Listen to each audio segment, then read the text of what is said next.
1.5 million Americans a year undergo either bypass surgery or stent placement to clear clogged arteries to the heart. The procedures help account for the record.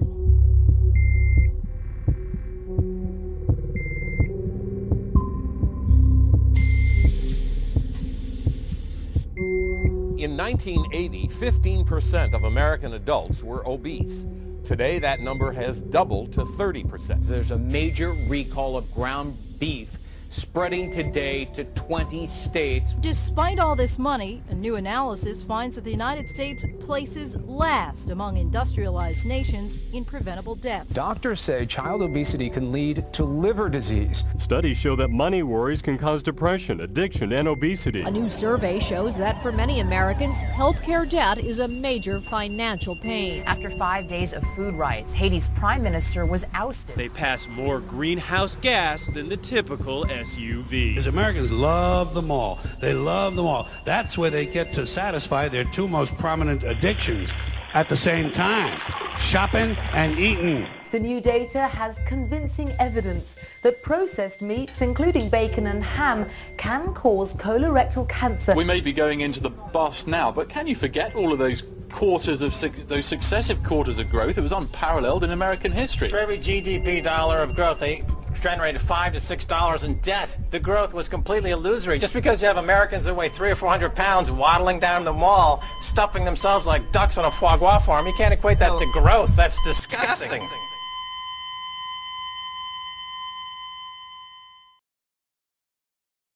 Hello, I'm Jay Gordon.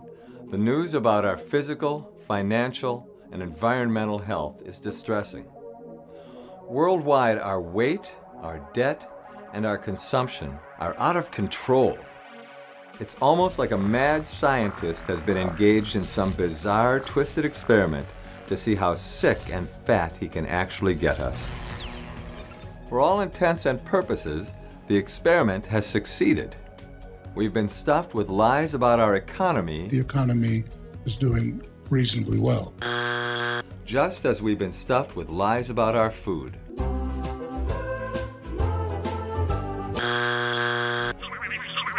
Our information is processed for us. Our food is processed for us. We've become processed people. So we have to ask ourselves, how did we get here? And what can we do? Clearly, we're moving less, we're eating more, we're getting much heavier. Plus, the type of foods we're eating has changed dramatically. We're eating foods that are more processed, more refined, and more calorie dense than ever before. A lot of us are still undernourished, despite the fact that we're overfed. I mean, we're eating way more calories than we need, but we're still hungry in a way. Our cells are still craving something because we're not getting the nutrients we need. We're eating so much junk food. When you eat a diet that's so unhealthy, you become a food addict, and it makes the body crave more calories just to feel well.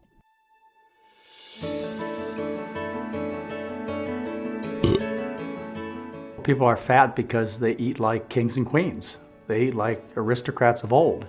I mean, look at the art and the written history of the past, and what you see is obese people with gout in their feet. When you eat a diet that is full of rich foods, what happens is the body adapts to those rich foods, and part of the adaptation is it puts on a tremendous amount of body fat. And it gets sick. It gets terribly burdened. Americans have become really fat because we're sold really bad food. When I was growing up, whenever we would go out for quote-unquote hamburgers, that was a rare event and it was a treat. And I know families now that this is how they feed their kids. It's like, okay, you're hungry, let's go to KFC.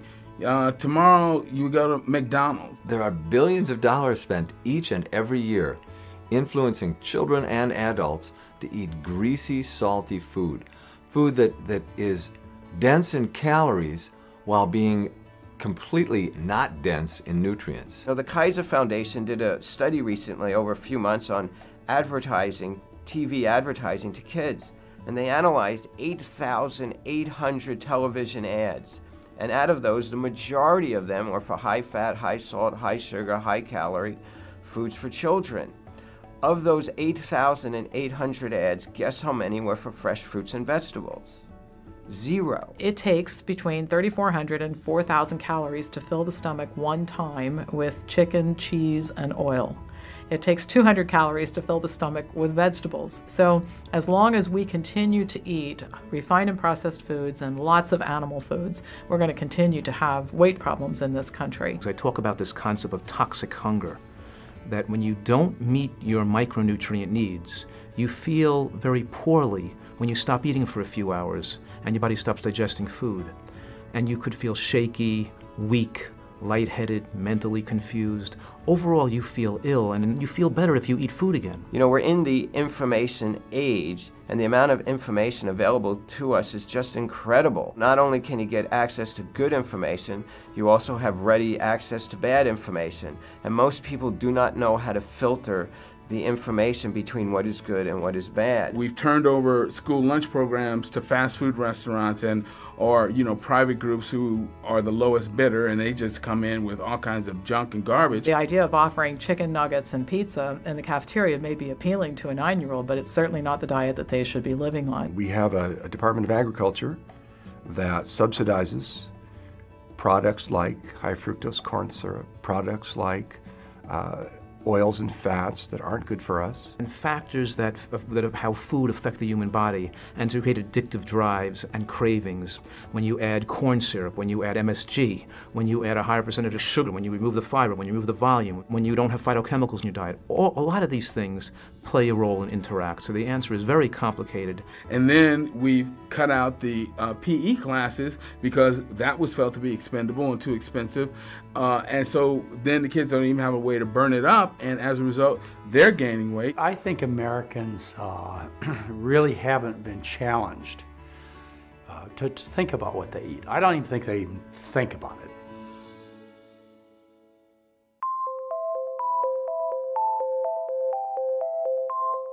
It's a difficult question, especially in a society today where, by the age of 40, autopsy studies show that almost all Americans have developed some form of heart disease. They have atherosclerosis. Health, in my opinion, would be when you wake up in the morning, you don't have aches and pains, and you just absolutely have all this wonderful energy, and you don't have an illness, and you're not popping pills. I used to see health as the opposite of disease, and I don't do that any longer.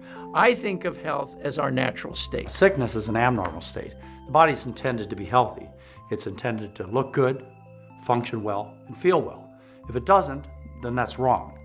You know, even though in our society, wrong seems to be normal because so many people are wrong. You know, they're sick, they're fat. I really do believe that if we were not interfered with, if our bodies were not poisoned with toxic substance, and that's food and the environment, if we lived in a pure environment, we would be healthy. Health is not just the absence of illness. It's the presence of well-being. We have an explosion of high blood pressure, diabetes, heart disease, allergies, autoimmune conditions in this country. And so we can't say that a person with the absence of symptoms who feels well is healthy if we see signs that diseases are developing but haven't yet become symptomatic yet, can we? Could that be good health if you feel well and then develop cancer 5 years from now?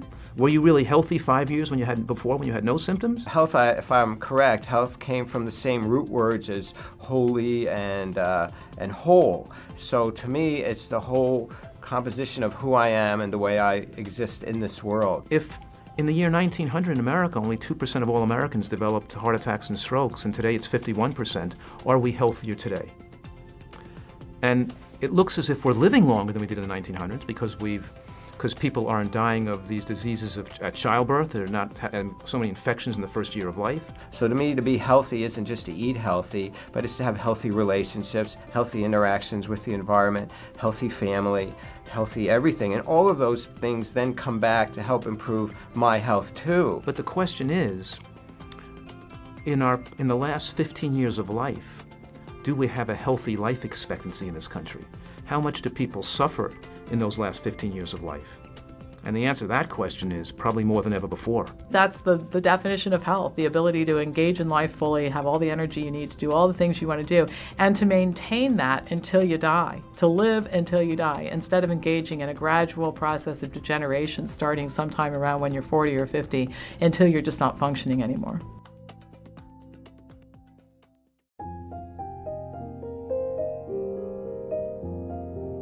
I think our approach to healthcare is really to teach people to deal with illness rather than teaching people to prize health. I think we have a disease care system. I think it's phenomenally expensive. I think that we've failed our population, that healthcare should be teaching people how they can take control in their own lives to protect themselves against diseases, and not trying to offer them a pill mentality to solve a problem. True prevention is not part of the healthcare system, because the healthcare system, like any other system, is a money-making system. The U.S. healthcare system is a system based on profit. Drugs and surgery, a pill for every ill mentality. If its intention was to really make people healthy, then it would be a very unprofitable system. As it is now, you got the commodity, which is sick, fat people, which everybody's getting fat off of, so to speak, economically. There is a tremendous amount of money being spent right now to find the cure for diabetes, and much, much, much less money being spent to figure out how to prevent type 2 diabetes, and even how to prevent the triggers to type 1 diabetes. What's called prevention now is really primary intervention.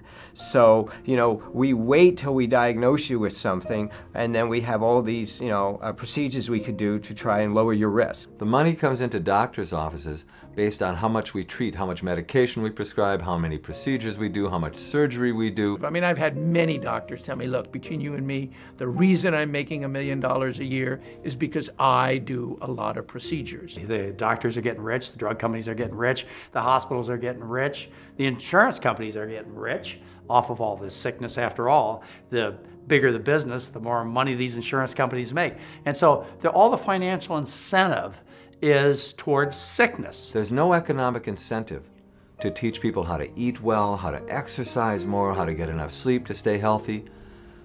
The financial incentive is in treating illnesses. We've given millions of dollars to the American Cancer Society. Most of that money has gone to the drug research and drug companies finding us to have a solution. We have a pill solution for everything. It's like people think life is a fairy tale. We're going to find a magic wand and say you can be healthy. They don't realize that you have to earn good health. The medical profession right now is doing what? We're feasting on selling disease. And we are so successful on selling sickness that there are not enough dollars in this country to pay for it. I've talked to many cancer doctors, and I said, well, what about diet? Well, yes, of course. What about prevention? Oh, sure. I said, did you learn much about that? No, we didn't. Are you interested? Not really. Because it's not high tech, there's no money involved, and there's nothing involved in telling people, go and eat more fruits and vegetables. The degree to which profit and profit-seeking, profit motive has sucked the spirit out of healing and medicine and replaced it with something that's unworthy of us as human beings. Healthcare in this country is expensive because we let it be, and we let business control things. I mean, if we were just talking about a drug-based business, most of the good drugs are generic, and they're really cheap. Best blood pressure pills there are diuretics that cost, a penny for many pills. Whereas what's sold are the $4 a piece blood pressure pills, which are less effective, which has been proven, less effective and more dangerous. But it's the profit that drives the kind of care that we have. We have this new religion in modern America today, and that religion I call medicology, the belief that our savior is the doctor or the medical profession or the pharmaceutical companies who think that giving us a pill is our answer to a long, healthy life. My wife says, whatever you do, stay out of the hospital under all circumstances, and she's a doctor. To a degree, I think that the medical, governmental, and pharmaceutical complex has failed us. Our educational system has failed us. It hasn't given people the knowledge they've needed to control their health destiny. We want to believe in magic. A true healthcare system would be one that empowered people and gave them the information they needed to take care of themselves. People don't eat vegetables when they're pregnant. Women don't eat vegetables, so instead we tell them to take a folate pill. Right? They don't eat vegetables, so the baby comes out, we give them a shot of vitamin K into the baby's thigh. We've turned everything into a medical solution instead of getting back to the basics of what constitutes a healthy life. If you change the financial incentives in our healthcare system so that good health, good function, and a good diet were the rewards, then we'd see a change in our health overnight.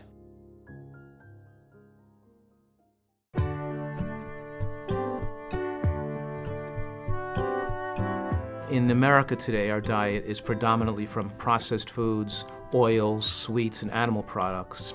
The amount of fruits, vegetables, beans, nuts, and seeds in the American diet is dismally low. The scientific evidence is fairly clear that humans thrive on a plant-based diet that's relatively low in fat, high in fiber. It has a low calorie density, a high nutrient density, and a high satiety. A wide variety of fresh vegetables, green ones, yellow ones, red ones, orange ones, all kinds of colors, and whole grains. Plant-based, whole food, unrefined, unprocessed diet. What I recommend for all the families in my practice, fresh fruits, vegetables, grains, beans, pasta, a little tofu. What are the nations that don't have many of these chronic illnesses that we in the Western world do have? And the diet that seems to do that the safest and the best is a plant-based diet. Any society that we can look at the world over that had long life and a very healthy life expectancy in the most elderly members always had a diet rich in vegetables. Not only do we see populations that eat this type of diet suffering from far less degenerative disease than we suffer from here in the United States, but we see people who are ill reversing their illnesses when they adopt this type of dietary plan. It doesn't include things like high fructose corn syrup. It doesn't include things like hot dogs and hamburgers. It doesn't include things like milkshakes. It's interesting, it doesn't include a lot of things that are standard in the American diet. No diet can be considered healthy unless the vast majority of its calories come from these primary nutrient, naturally nutrient-rich plant foods. That's going to really save us from these chronic illnesses, the classic example of which, is, of course, is cardiovascular disease, heart attack, and stroke. That same approach is going to protect us, I'm really quite sure, from Alzheimer's disease and dementia. Most of those diseases of dementia seem to have a very important vascular component as a precursor. People who lived on rice, like the Asians, or sweet potatoes, like the people from New Guinea, or plain potatoes, like the people in the Andes, Peru and Chile, corn for the Indians. It's been a starch-based diet. How are you going to be obese when you're eating a plant-based diet? How are you going to have diabetes or hypertension? Just a really elegant, simple diet, plant-based protein, a lot of fiber. And the great thing here is that we can control our health destiny. We don't have to be sick, and we don't have to have happen to us these tragedies that befall other Americans.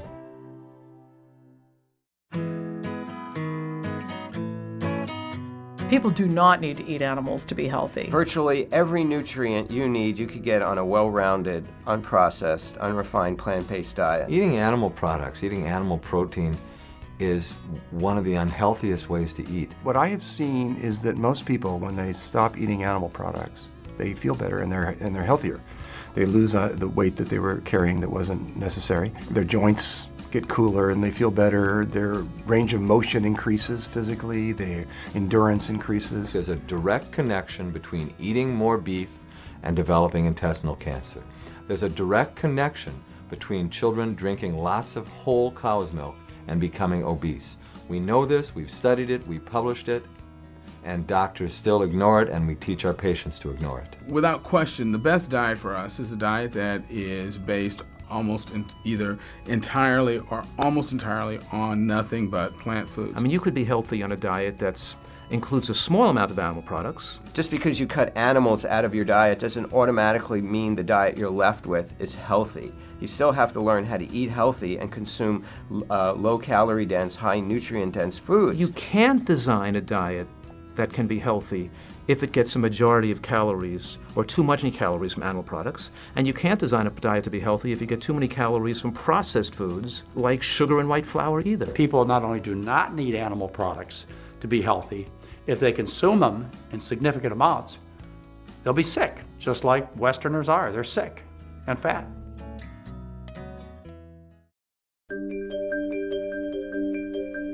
Exercise is crucial for health, and you can watch every morsel you put in your mouth, and if you insist on being a sedentary person, you're going to have health issues. Exercise changes everything. It changes your brain chemistry, it changes the way you digest and metabolize food, it changes the way you feel. This whole idea of being sedentary is a real aberration. It's not natural.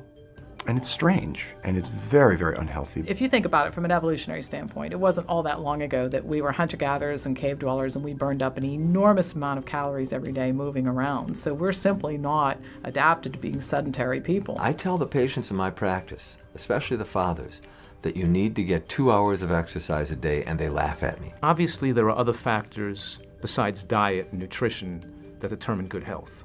And those other factors may be getting sufficient rest and sleep. We have a chronically sleep-deprived society, and that's not good for our general health. That's well established. We need to exercise regularly. We have a population that's not physically fit, and we develop sarcopenia. In other words, that means our muscles shrink as we get older, predisposing us to bone loss, falling down, breaking our hips, having poor musculoskeletal fitness in later years. As people get into the 30s, 40s, and 50s, if you get 2 hours of exercise each day, you're going to be able to do a lot more with the other 22 hours than you would be with the 24 hours without exercise. Personally, I think anywhere from 30 to 60 minutes a day is more than enough for anybody. But if you look at national recommendations, you know, they originally went from 30 minutes a day, then they went to 60 minutes a day, and now they're upwards of 90 minutes a day in order to maintain and or lose weight.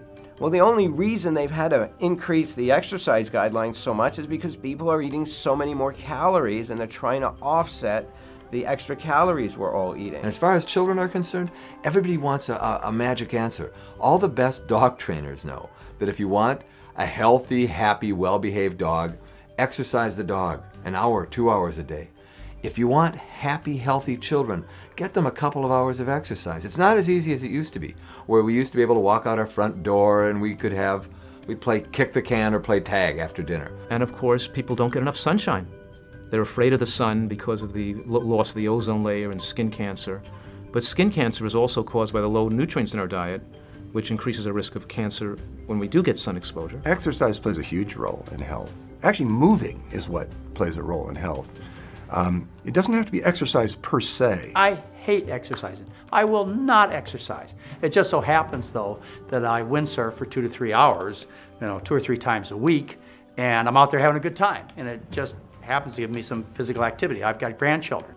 Every chance I get, which again amounts to 2 or 3 times a week, I'll take the smallest grandchild, throw them in the backpack, and hike up in the mountains for an hour or 2. But that's not exercise.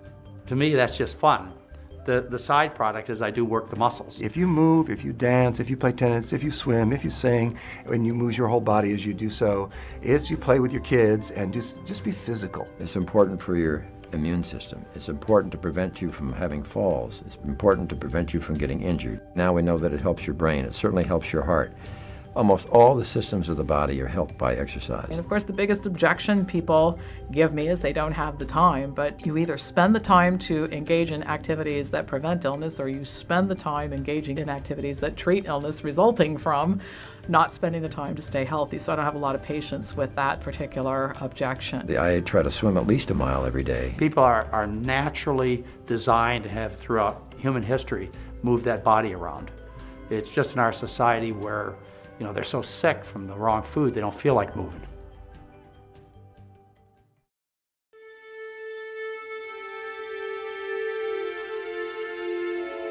Processed person is someone who has bought into the media hype, the advertising about the usual way, the way that we've always eaten, the way we've always conducted our lives. We're just processed right straight through the system. It starts at birth when they steal away breast milk and they replace it with processed infant formula. It continues when they tell our mothers that it's too dangerous to make our baby food. We have to buy the processed baby food. It continues when your child hits 10, 12, 15 months of age, when we actually are convinced that it's okay to give our kid French fries, that it's okay to get processed fruits and vegetables instead of fresh fruits and vegetables. We are processed through this system from birth all the way through the first years of life, and then we're taught to eat things that are not really food, where they've put together little pieces of food and turned it into a processed meal. And we get processed through this system all throughout our lives, and we have to break out of it. Eat food. Don't eat food-like things. Don't be fooled into eating processed food stuff. Eat food. We're processed people because we let them process us.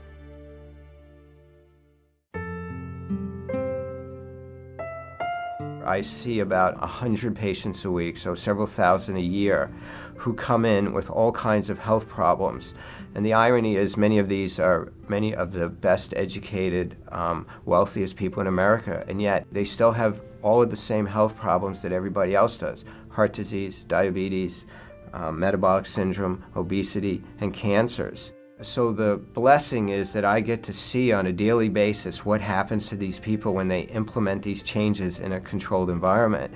And on average, I see somewhere around 50 to 75% of them just throw away their medications with no longer the need for them, and sometimes as little as 2 to 3 weeks. I see cholesterol levels drop from 300 to 150. I see type 1 diabetics who take 110 units of insulin drop down to 10 or 12 units. I see type 2 diabetics get off. Well, I had a young lady come to me about 1.5 years ago with early stage MS who had started taking pharmaceutical drugs on the recommendation of her doctor. Was very concerned about her health and the rapid degeneration that she was experiencing, and adopted this program of dietary excellence that we recommend with a few modifications, and is drug-free, symptom-free, and of course, gave her life back. And I tell you, this isn't me. This is the diet. This is the power of the diet. Now, when I was traditionally practicing medicine, I was just loading them up with drugs. They stayed fat and sick, and all they did was carry around a bag full of drugs. And that's it. You look around at your friends and relatives who go to the doctor faithfully every month, and what you see is fat, sick people carrying around a bag full of drugs. In my practice, it's entirely different. What happens is people change their diet, they get some exercise, they clean up some bad habits, and what happens is their physical appearance, their activity, everything about them changes for the positive. And I get a good feeling about that because I've made a positive difference in their life. A person who's told they need angioplasty or bypass surgery, reverse their condition, clean out their vessels, have a robust and healthy life without free of any medications at all in subsequent years, and having hundreds of people with diabetes no longer require medications, and of course, and getting rid of their diabetes, not just control it, and seeing people with blood pressure be able to throw their medications away.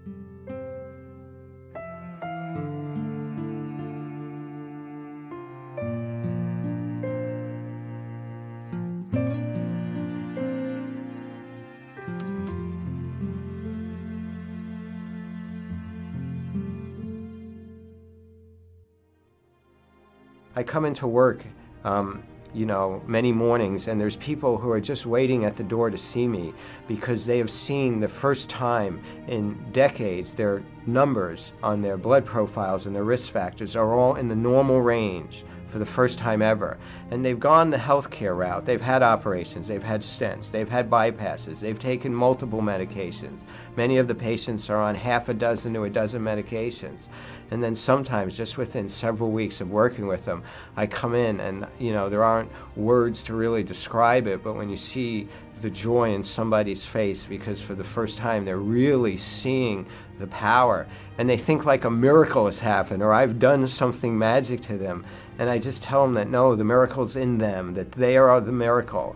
All I've done is help them sort through the information and see which is what really worked for them. So you get people with terrible heart disease, chest pain, they can't walk across the room. Change their diet, chest pain goes away. You take people with a terrible inflammatory arthritis, like rheumatoid arthritis or lupus, and you change their diet.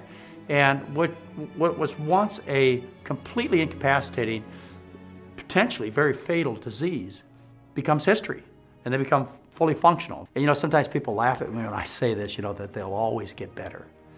And I've had doctors challenge me with this in medical meetings. So you can't say they'll always get better from following the same kind of diet. And you know what I ask them? I say, how many patients have you asked to quit smoking who haven't gotten better? Raise your hand, tell me about what. Never a response. How many drunks have you taken off the booze who haven't gotten better? Well, no one has an experience other than they always get better. Same thing with the food. You change it from grease to starch, and people always get better because you change it from wrong to right. It always works. It's that profound.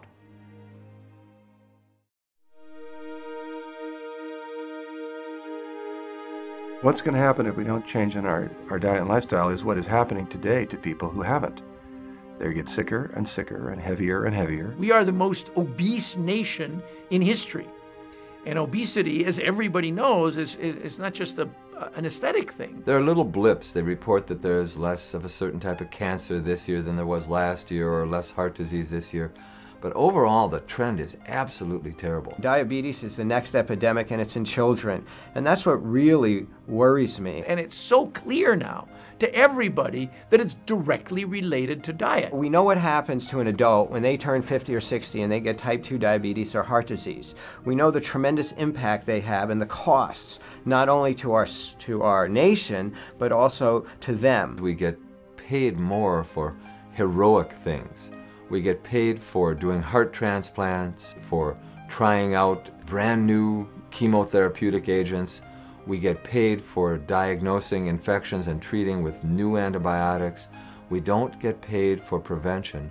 We get paid for waiting for people to get sick and then treating them. I know the Center for Disease Control is predicting this is the first generation that's going to dramatically live a shorter lifespan than their parents. Well, we're now seeing diabetes, type 2 diabetes, and heart disease in children under 20 years old. What's going to happen in the next 10 and 20 years when the fallout of those diseases that we used to see in adults that were 60 and 70 is now happening in children who are 30 and 40? We've pretty much come to the conclusion through science, through careful science, that the more weight we gain as a child, the younger we die as an adult.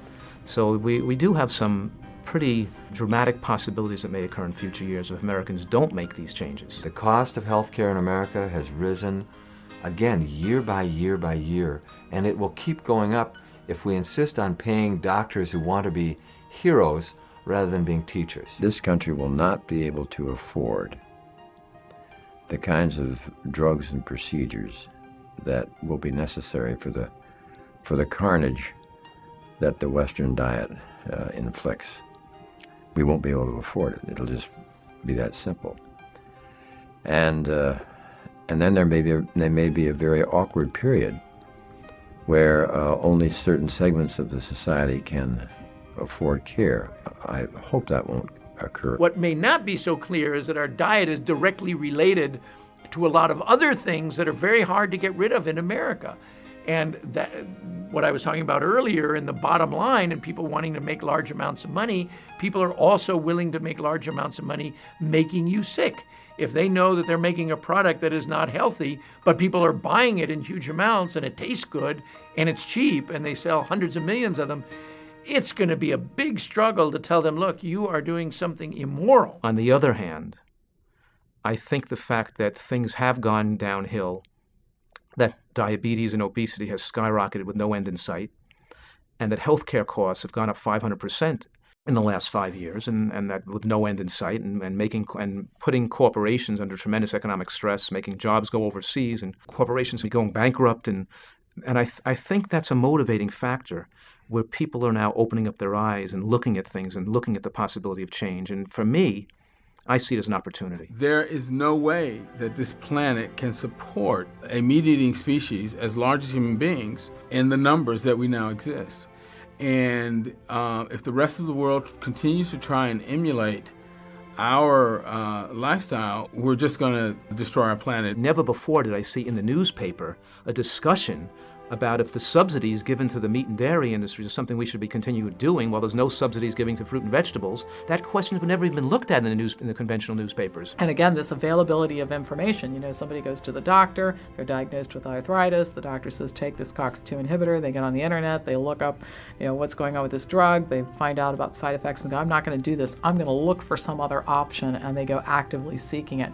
So I think the more of this kind of thing we see going on, the more we're going to see people looking to diet and lifestyle. It is going to spread. We don't have to have the rampant obesity we see in our culture. We don't have to have the epidemics of diabetes that is increasing in our culture.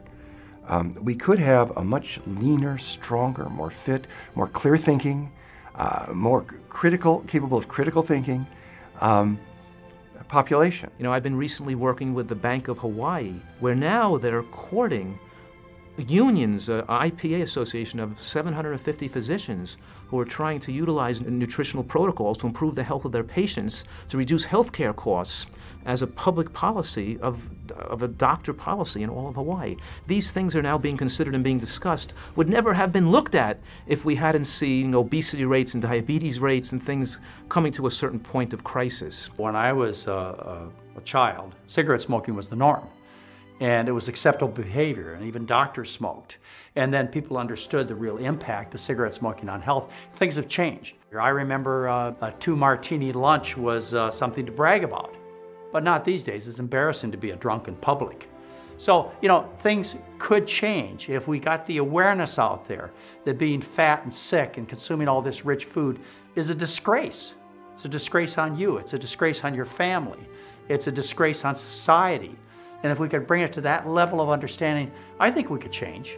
I really do. I think people are smart enough and they care enough about themselves that if they had the information, if they had the truth, they would act on it. It's commonly said today that the earth is dying. Someone once said that's not true. There are people killing it. And those people have names and they have addresses. They're actual people. There's a lot of us participating in that killing unknowingly or unconsciously, by not making responsible choices. And there are a lot of us wanting to make responsible choices, wanting to make healthy choices, healthy for us and for the earth. And I gain great joy from being part of that collective power. John is what doctors call a super obese toddler, part of a new epidemic.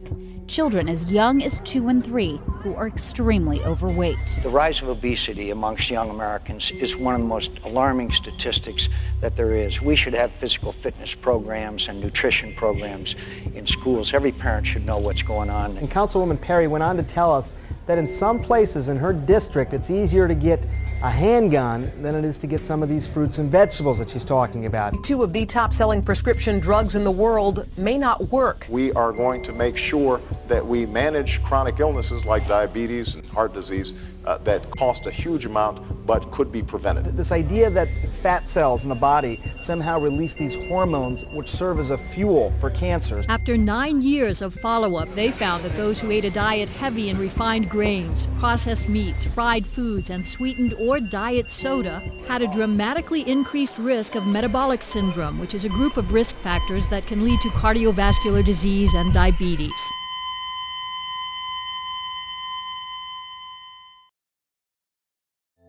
Contrary to what you may have been told, there are bad foods, foods which can produce sickness and misery beyond measure. We have every right to be angry at the madness which brought us to this point. And we have every reason to be hopeful as well. The lives we want to live are right at the tips of our fingers. It's not up to the government, your parents, your favorite restaurant, your supermarket, to make the lifestyle changes critical to good health. It's up to you. Educate yourself. Don't be a processed person.